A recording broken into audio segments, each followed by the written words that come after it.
Preserving and promoting education in Nigeria has now become a daunting task. Schools, especially in the northeast, northwest and north central, have become a soft target for both bandits and insurgents.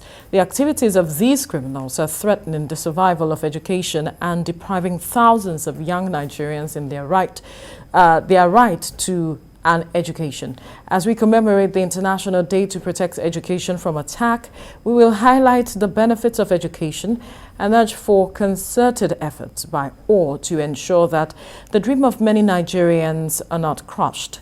And in light of this, we recognize that there's no better way to mirror a society than through books, especially because they can serve as historical storehouses and be transferred for generations to come. One author has made a 15-book compilation bordering on different aspects of the human society.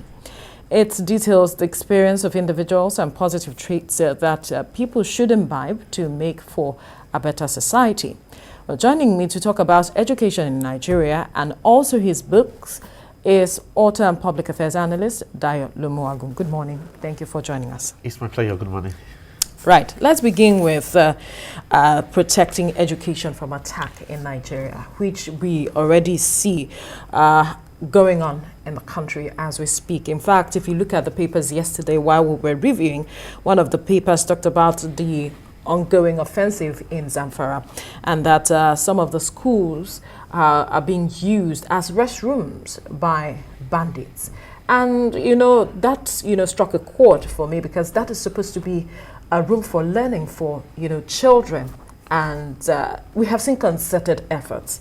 But then the right to education is still being threatened. Also, it is really unfortunate with where we have found ourselves in this country as regards education. Because you think about it, the right to education is something that should be sacred. It's something that children should enjoy.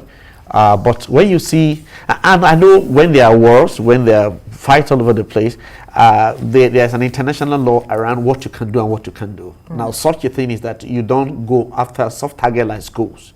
They have a right to education. So when you have come to this level where children are no longer safe to go to school,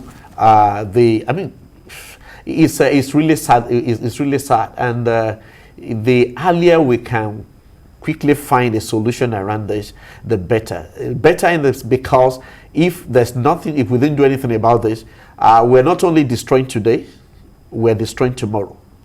You see, because if these children are not allowed to go to school, then the country has no future. So the earlier we are able to nip this at the bud, you call it at the bud, the better. But again, you look at it.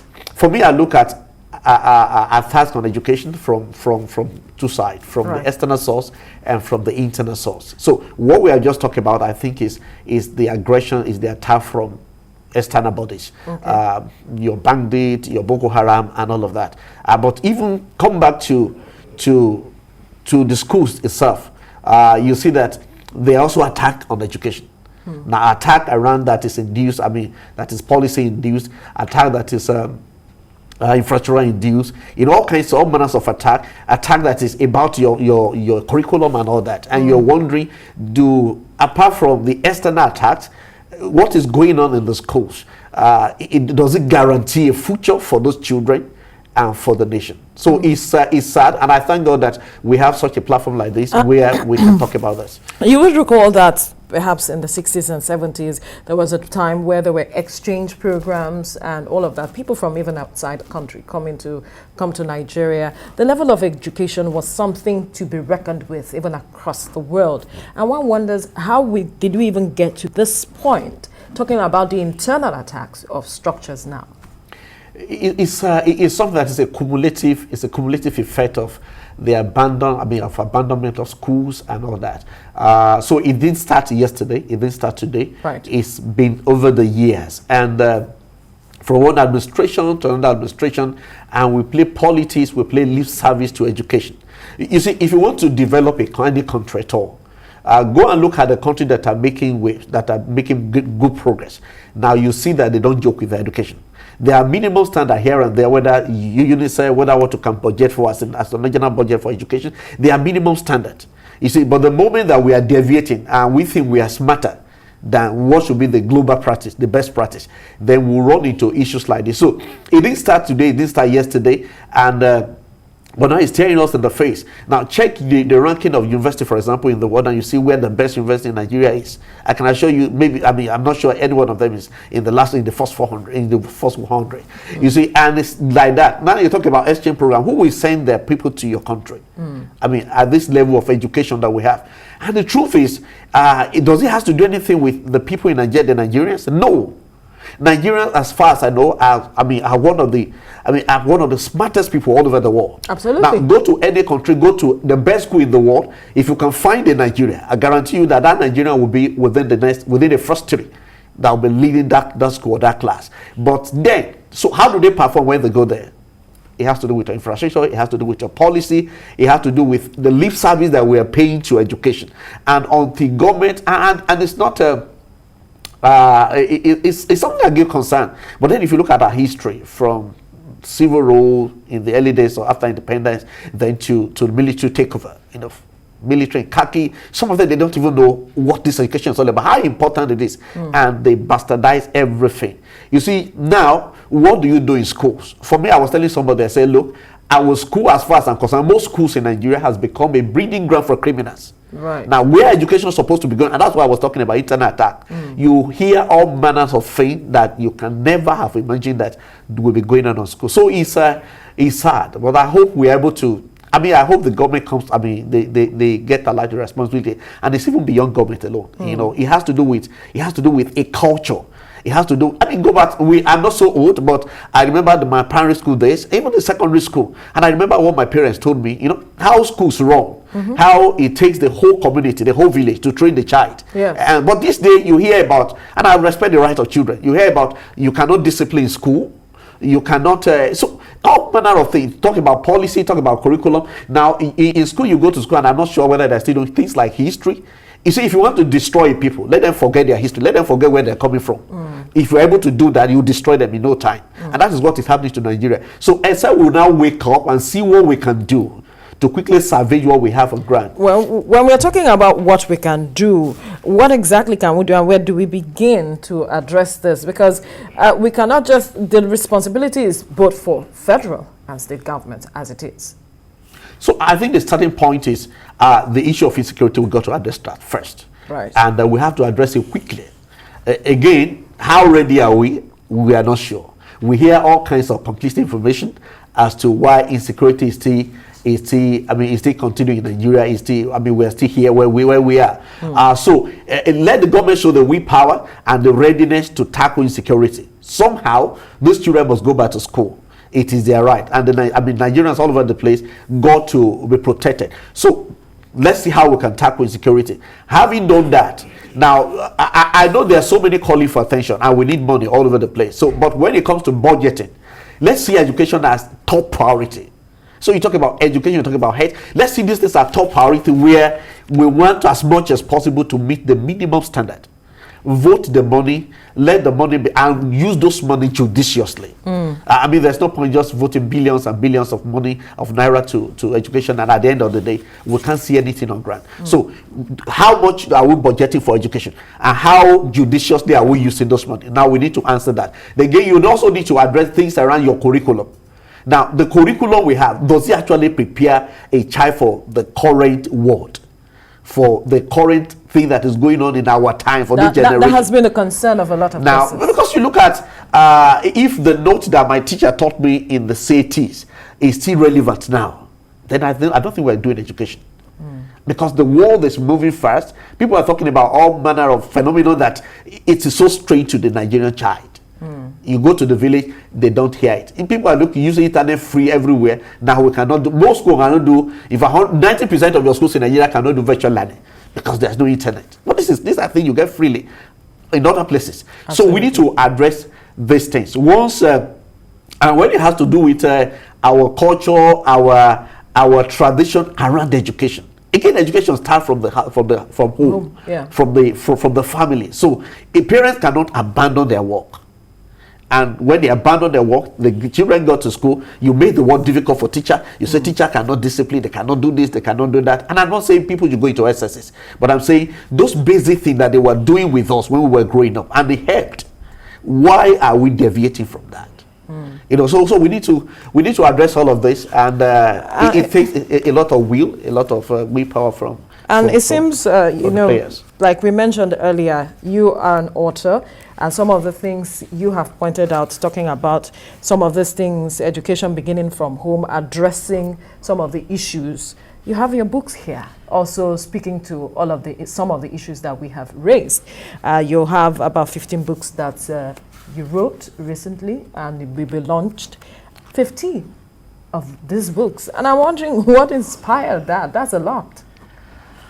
Also for me myself, I don't really understand but I give the praise to God because I believe He is the author He's the source of all inspiration, good inspiration, and so He's the one that's enabling this. So for me, I'm an accountant by profession, and but I found myself writing now, and incidentally we launched 7 of these books last year, May, and this another 15. So for me, it's become part of me, and I begin to feel this is where I'm actually called to play. Again, what inspires us is, so for me, it's just a way of contributing to the society. Now we're talking about the decadence going on in the society, it's carrying us in the face and all of that. We cannot just be there and be talking about the problem. So we might not have been part of the problem, but if we do nothing about it, then we will be the problem.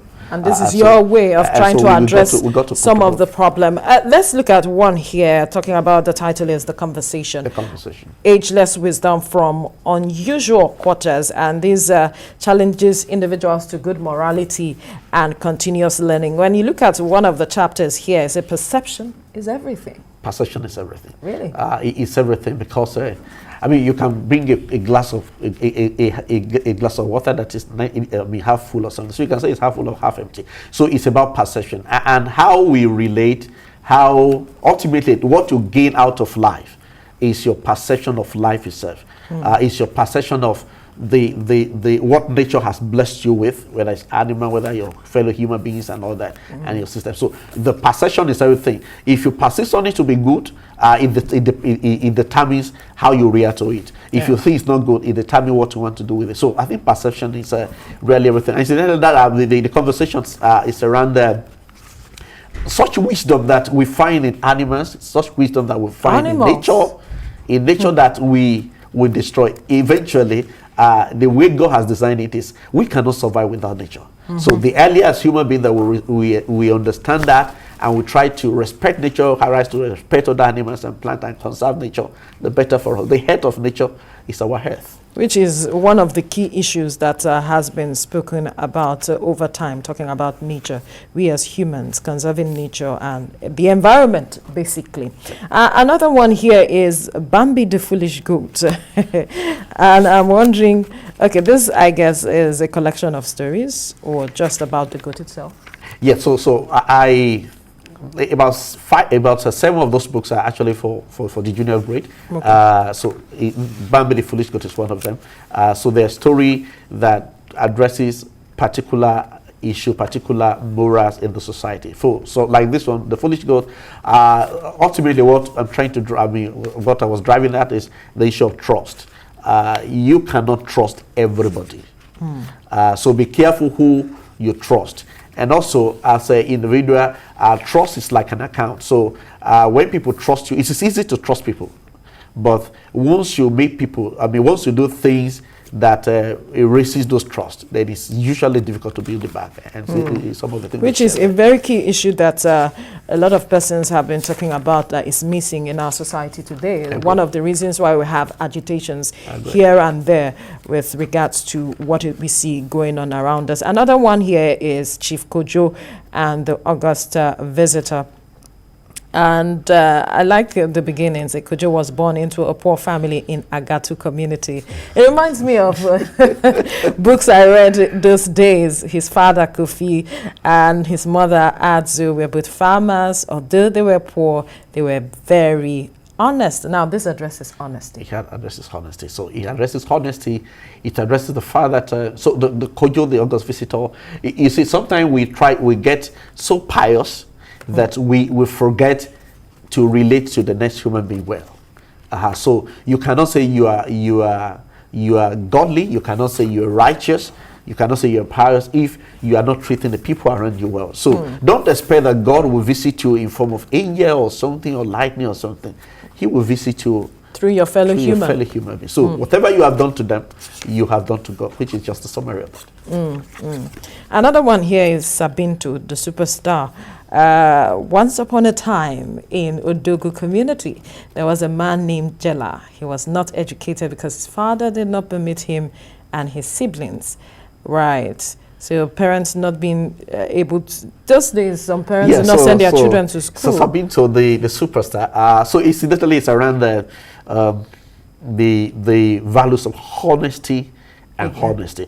So this is somebody that, although it's especially, he was born as a special child with some very unusual abilities, but then he deviated along the way. He was cheating his way through. And you see malpractices around in our schools, and people cheat. But at the end of the day, you discover that they have hurt himself. So it's a story that at the end of the day, he crashed. He was one of the best, supposed to be one of the best in the country as an aeronautic engineer, but as a pilot.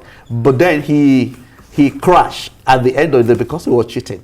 And unfortunately, that day when he was flying the airplane, where he was going to street, the instruction was not there, and the guy he crashed. He crash landed. Now, there is this other one too, talking about Okara. Okara, the son of sorrow. So tell us the story.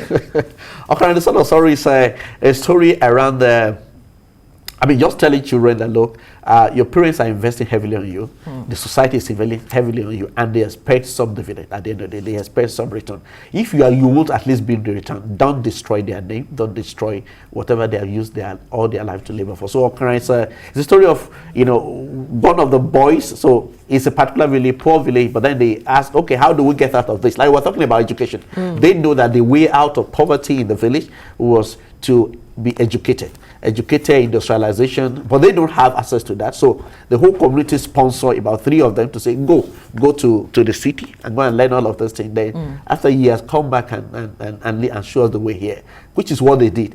And 2 of them did very well, but apparently the son of sorrow squandered the resources. He was neither useful to himself or the society at the end of the day. Which is what I'm seeing here. He had wasted all those years and came back home empty-handed. He became a disgrace to himself and his family and a reproach to the community. It thereafter became a popular slogan among the people of Ilumeta that I will not come back empty-handed like Okaro. Interesting.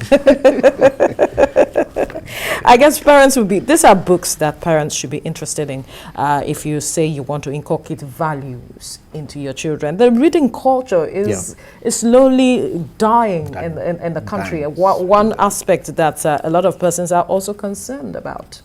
And I wonder if you're concerned as well with regards to that. Really concerned. And in fact, one of the reasons we're writing the book is to see how we can resuscitate the reading culture. So we're having some program we're putting together to see how we can actually address that. In the course of time, we will get them unfolded. And but we definitely need to address issue around those values that the society that should form the building block of the society. Yes. We got to do that. You see, we talk about all kinds of criminality going on in Nigeria. Forget about bandits. Forget about go to your schools and go and see the kind of criminality going on. By the time those ones mature and they are pushed into society, it's good. So we need to address that. So books like this that speak to their conscience, talk about moral, because these are the things our parents. This is the way they raised us. Yes. And some of us are where we are today because by the grace of God and because of their the way they trained us. So I think the same thing we should be able to pass down to the next generation. And for me, you never can tell who stumbled on this book. In fact, what brought me into writing, I wrote my first book in 2003, 2002, while I was rounding up in the university. And that time there was a strike. There was a strike for 6 months. And I was back there just reading a book and reading. At some point, I got inspiration to write. I wrote my first book. I call it The Rush for the Top. And somebody stumbled on it somewhere. This guy has abandoned school, and he was from where he went to do family, abandoned school until his parents done with schooling and all that. They begged, he didn't get any result. But after I read the book, he just backed his book, told his parents going back to school, and they were like, what happened? So when I had this, tear was almost dropping, and I said, really? So he helped somebody. Right. So I got encouraged. So we are also looking forward, we are confident rather, that this book, as it gets to a lot of persons, our parents, who will give it to their words, that it will turn around a lot of persons, especially with regards to the aspects of values, you know, in the society. Then this other one is Call It a Talking Cat. What does this focus on? Oh, Call It a Talking Cat is so it's actually a cat, so a boy that had the ability to decipher the language of the animals, and I mean, so strange, but the society the village quickly took advantage of that, and so there are people in the society. I mean, you can find some people who are a bit strange, a bit awkward to your, again, this perception. So, but if you look at their abilities, if you look at what they can do to benefit society, maybe at the end of the day, you discover that everybody has something they can contribute. And the talking cat, you see, things around, so the cat was actually talking to them, things around disability. He told them, look, don't give up on situation. That, look at me, I'm the cat, and you are human beings. But me, you cannot even put my back to the ground. If you do it, I turn myself. So I will not allow situation or anything to put my back to the ground. That you should not allow it. And he talks about things like around look at me, I'm a very clean animal. My fall, I mean, wherever I am, you can hardly find sicknesses and all that, because the people believe that my fall and they are medicinal and all that. But even at that, they said people think I'm a strange animal, I'm a bad, something that bring bad luck, and they don't want me around. And he's telling them, look, don't care, just live your life the way you want to live your life. Be good to yourself, be good to other people. That even after that, some people will think you're a bad person. But don't be discouraged. Be yourself. Just be yourself. Anyway, so I noticed that there were questions exercises within some of the books, and I'm wondering why. So it was deliberate because we actually, good material for the public in general, but we're also targeting the schools such that we wrote it in the curricular format, so that after the children has read it in school, from primary school to SS2, they can do the exercises so that they can assimilate. It makes it to actually sync whatever they learn. And I mean, and good enough, we have some of our books that are already in Lagos State curriculum, Ondo State, and even Ekiti State. Hopefully, by the grace of God, we hope to spread to other states as quickly as possible. So are you engaging them?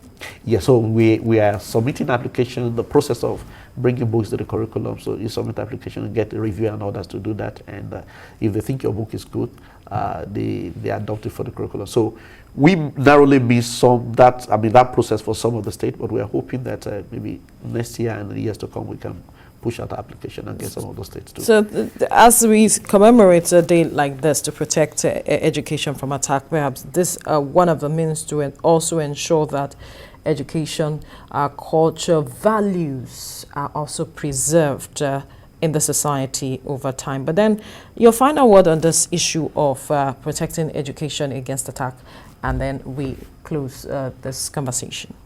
So my final word, it is the duty of all of us to protect education from attack. So let the government quickly face the issue of insecurity, and so that children can go back to their schools, and at our level as a society, as individual, where the children are to be trained by the whole society. So let us see, when you see somebody doing what is strong around you, a child doing what is strong around you, don't say because it's not my child, look away. No. So we need to build that individual together. And by way of reading books, good books, you can encourage somebody. You can buy a book for somebody. You never can tell how it turns the person's life around. Where can they find your books? Oh, so we have them in shelves in Lagos. like Latana Ventures in VI and some other leading bookshop in Lagos and even all over the country. We are making content, and people can even order. They can order the soft copy on Amazon and other platform, which we are pushing out. All right, congratulations, and thank you so much for your work to ensure that children, the culture, values are preserved, and we hope that we see more of your work here. Thank you so much. Thank you.